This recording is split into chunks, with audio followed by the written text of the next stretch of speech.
안녕하세요. 오늘은 댓글 읽기 번외편 운송업 가이드 시작해 보도록 하겠습니다. 지난번에 댓글 읽기 4편 영상을 만들면서 문득 운송업에 대한 얘기를 한번 해봐도 괜찮겠다는 생각을 했어요. 왜 그런 생각을 했냐면 단순히 그때 그 댓글 내용 때문이 아니라 제 주변에 제가 아는 분들이나 뭐 한두 달이 건너서 아는 그런 분들 중에 이중직을 하고 계시거나 이중직에 대해서 고민하고 계신 분들이 덜어 있는 것을 알게 됐어요. 그리고 제가 배송 일을 하고 있는 걸 알고 저에게 직접 연락을 해서 배송 일에 대해서 물어본 목사님들도 있었어요. 그래서 요즘 이중직에 대해서 말도 많고 또 어떤 일을 할까 고민하는 분들도 많이 계신 것 같아서 오늘 제가 10년간 운송업을 하면서 경험한 노하우들을 알려드리고 아울러 교역자분들에게 적합한 운송업을 추천해드리는, 말하자면 어떤 일을 고르는 게 좋을지에 대한 내용들도 함께 담아보도록 하겠습니다. 이런 거에 관심 없는 분들은 그냥 뒤로 가게 누르셔도 돼요. 일단 저는 1톤 위주로 일을 했었습니다. 그래서 1톤 기준으로 말씀을 드릴게요. 그리고 웬만하면 1톤 정도로 하시는 게 좋습니다. 큰 차들은 투자금도 많이 들어가고 뭐 차고지도 있어야 되고 여러 가지 뭐 복잡해지니까 일단 1톤 기준으로 말씀을 드릴게요. 제가 드리는 말씀이 다 맞는 건 아닐 수 있겠지만 어느 정도 예외적인 경우를 제외하면 일반적으로 이렇구나라는 흐름은 잡으실 수 있을 겁니다. 배송일은 크게 두 갈래예요. 자차냐 남의 차냐. 이건 주로 지입이나 용달이죠. 개인 용달. 이거는 그냥 직원이에요. 배송 직원. 사실 이쪽은 제가 초보자에게 추천을 하지 않습니다. 이쪽을 추천을 합니다. 한번 찬찬히 들어보세요. 지입 같은 경우 여러분들 그런 광고 많이 보셨을 거예요. 일자리를 구하려고 하다 보면 어떤 일자리를 주는데 물류회사에서 소개를 해서 일자리를 주고 뭐 한 달에 급여가 얼마고 완제, 무제 뭐 어쩌고 저쩌고 막 이렇게 써 있는 거 있을 거예요. 그게 구조가 어떻게 되냐면 원청이 있고 물류회사가 있고 내가 있어요. 이 둘이 짜고 짠다기보다도 이 둘이 서로 계약을 맺고 일할 사람을 물색을 합니다. 그래서 물류회사가 일할 사람을 찾아서 원청에다 소개를 시켜주는 거예요. 그러면 이 원청, 화주죠, 화주가 시키는 일을 내가 하는 거예요. 근데 굉장히 중요한 부분은 이건 개인 사업자입니다. 이건 근로자예요. 큰 차이죠. 여기서 엄청난 차이가 발생하는 겁니다. 당연히 이 개인 용달도 개인 사업자고요. 노란 남바 사서 하는 거예요. 노란 남바 아시죠? 용달 차는 주로 바사자 남바를 쓰는데 요즘은 얼마인지 모르겠는데 보통 2천만 원 중후반대 하지 않나 싶어요. 그리고 택배 같은 경우는 요즘에는 예전엔 안 그랬어요. 예전에 안 그랬는데 요즘엔 배남바라고 이게 무료로 나왔어요. 국가에서 나오는 게 있어서 택배하는 분들은 남바 값을 들이지 않고 일을 합니다. 어쨌든 이렇게 자기가 영업용 남바를 사서 용달차를 끄는 거는 초보자들에게는 권하지 않아요. 어느 정도 배송 일에 잔뼈가 굵은 다음에 하는 게 좋습니다. 그리고 회사에 취직하더라도 화물 운송 종사 자격증 요거는 따두시면 좋습니다. 따는 건 그렇게 어렵지 않아요. 운전면허보다 조금 어려운 정도고, 그리고 뭐 신체 능력 테스트 같은 거 조금 더 보고 연수 받고 뭐 그러면 아주 쉽게 나와요. 자, 그러면 본격적으로 이 둘을 한번 비교를 해볼게요. 제가 왜 이쪽 일을 추천을 하는지. 여기서 잠깐 여러분들 매출, 순수익. 이 사람은 매출이 1억이야. 근데 순수익이 500이야. 이 사람 매출이 5천이야. 근데 순수익이 500이야. 누가 많이 번 거예요? 만약에 여기서 이쪽이 많이 벌었다고 생각하는 분, 당신 같은 분들은 사업하면 안 됩니다. 일단 중요한 건 매출도 중요할 수는 있지만 이거예요. 이거 순수익이 같으면 똑같이 버는 거예요. 그죠? 중요한 건 이게 아니라 이거예요. 근데 사람들이 이것 때문에 현혹이 돼요. 왜냐? 이 지입을 할 때는 보통 광고에서 요즘 꽤 오른 것 같아요. 한 450 정도를 부릅니다. 월급으로. 월 급여가 450이래요. 여기에 유류비, 톨비 다 제공해 준다고 합니다. 1톤짜리 일에서 500을 주면서 유류비까지 다 주는 일은 없어요. 그런 일들은 거의 없어요. 막상 가서 상담해보면 절대 그렇지 않아요. 겉으로 광고할 때는 500에 뭐 유류비도 주고 다 준다 이렇게 얘기하지만 아니에요. 그런 일은 없어요. 가면 딴 얘기 합니다. 많이 쳐줘봐야 이 정도라고 보시면 돼요. 자, 그러면 이 사람의 순수익은 얼마나 될까? 월 450 받는다 그러면 많이 주네 라고 생각할 만한 금액이거든요. 이 사람은 얼마를 가져갈까요? 자, 이 근로자 하는 분들은 적게 받으면 한 260에서 많이 받으면 300 정도 받고 인센이 붙는 일 같은 경우에는 더 많이 받는 일들도 있어요. 어쨌든 두 개를 비교해 보자면 이 사람은 개인 사업자입니다. 그리고 기본적으로 한 달에 나가는 비용들이 많이 있어요. 자, 일단 차를 샀죠. 할부금 들어갑니다. 한 달에 50에서 한 60 정도를 내요. 뭐 60 정도 보통 한 달에 갚아요. 할부금으로. 그리고 뭐 지입료, 유류비, 돌비, 보험, 그리고 뭐 식대, 이건 차량 보험이에요. 차량 보험. 그리고 의료 보험 들겠죠. 그리고 차의 유지 보수 비용, 그리고 사고, 일할 때 땜빵, 벌금, 범칙금, 이런 것도 나올 수 있어요. 그죠? 그리고 거기에 부가세, 사업자니까 부가세 나와요. 자, 유류비 뭐 회사에서 제공한다고 칩시다. 그리고 톨비 제공해 준다고 쳐요. 지입료 보통 20 플러스 알파 나옵니다. 최소 20 정도 나와요. 그리고 자동차 보험은 주로 화물공제를 들어주는데 거기에는 자차가 빠져 있어요. 그래서 사고가 날 경우에 상대방 대물 대인은 해결이 어느 정도 되는데 내 차는 생돈 들어가서 고쳐야 돼요. 그래서 자차는 따로 들어야 됩니다. 그렇게 되면 보험료가 더 올라가죠. 이거는 그래서 물음표를 줄게요. 얼마 정도일지. 식대. 요즘에 식대도 비싸요. 그래서 한 30만 원 잡아야 됩니다. 더 들 수도 있어요. 그리고 차량의 유지 보수. 키로수에 따라 다르지만 제가 예전에 했던 일 중에는 하루에 평균 250km 정도를 타는 일들도 있었어요. 운행을 할 때. 그러다 보면 차량의 감가상각도 있고 타이어든지 엔진 오일이든지 소모품도 더 자주 갈아줘야 돼요. 이거 한 달에 최소한 10만 원 이상 들어간다고 보면 됩니다. 자, 450이라고 부가세 450, 벌금, 범칙금 얼마 나올지 모르죠. 사고 났을 때 이거 다 스스로 해야 돼요. 해결해야 돼요. 땜빵. 이 일 같은 경우는 다른 직원들이 해결해 주질 않아요. 내가 급한 사정이 생겨서 일을 못하게 되면 내가 다른 기사를 구해서 넣든지 그럴 경우에 보통 한 30만 원 들 겁니다. 하루에. 그렇게 내가 손해를 보고 일을 맡겨야 돼요. 자, 그러면 여기서 지금 얼추 계산해봐도 얼마가 빠집니까? 60에 80에 120에 이런 거 다 빼면 한 달에 300이나 남을까요? 막상 일해보면요, 순소득으로 300 남기기도 쉽지 않아요. 부가세는 빼놔야 되잖아요. 450이니까 45란 말이에요, 부가세가. 뭐 여기다가 유류비 보조금 뭐 20몇만 원 나오는데 24만 원인가 나올 거예요. 그런 거 다 해도 300 가져가기가 쉽지 않아요. 근데 중요한 게 또 하나가 있죠. 지입차를 할 땐 처음에 반드시 투자금이 3천에서 4천 정도가 들어가요. 물류회사에서 일을 처음에 연결해 줄 때 일종의 로얄티 개념으로 돈을 받기도 하고 영업용 남발을 달아줄 때 그 가격도 있어요. 그것도 몇백 나와요. 그런 거 다 하면 차값까지 다 해서 3, 4천 정도가 들어가요. 사업을 하시는 분들은 알겠지만 내가 초기에 투자한 투자 금액이 있으면 이 투자 금액이 다 회수가 되기 전까지는 돈을 번 게 아니에요. 그죠? 그 전까지는 제로예요. 그러니까 한 달에 300 이상을 벌더라도 이게 다 해결되기 전까지는 소득이 없는 거예요. 실질적으로는. 그러니까 최소한 1년 정도는 소득이 없는 거라고 봐야 돼요. 그죠? 자, 이거랑 비교해서 요거 볼게요. 너무이 차 몰아주는 일. 이건 근로자예요. 그러니까 근로기준법 적용을 받죠. 이건 못 받아요. 이거는 야간 근무든 휴일 근무든 하든 똑같아요. 그냥 시키면 해야 돼요. 이건 그런 일 있으면 할증 수당을 받겠죠. 그리고 아까 이 투자금 얘기했는데 이건 초기 투자금이 들어갈 일이 없죠. 빵원이에요. 첫 달부터 돈 벌면 무조건 다 내 돈이에요. 그죠? 그리고 일을 땜빵을 해야 될 때도 여긴 직원들이 알아서 다 일을 해줘요.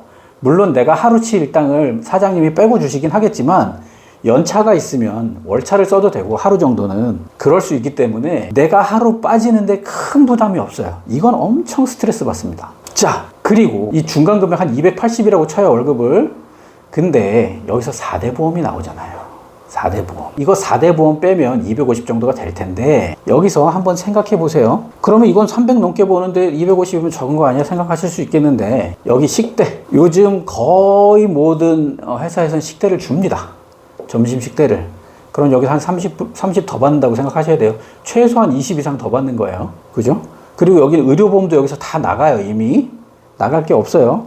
그리고 4대 보험이 있으면 퇴직금이 있죠. 퇴직금이 있다는 건 월급의 12분의 1. 이런 경우엔 한 20몇만 원 정도가 매달 여기 플러스가 되는 거예요. 쌓이고 있는 거예요. 적립이.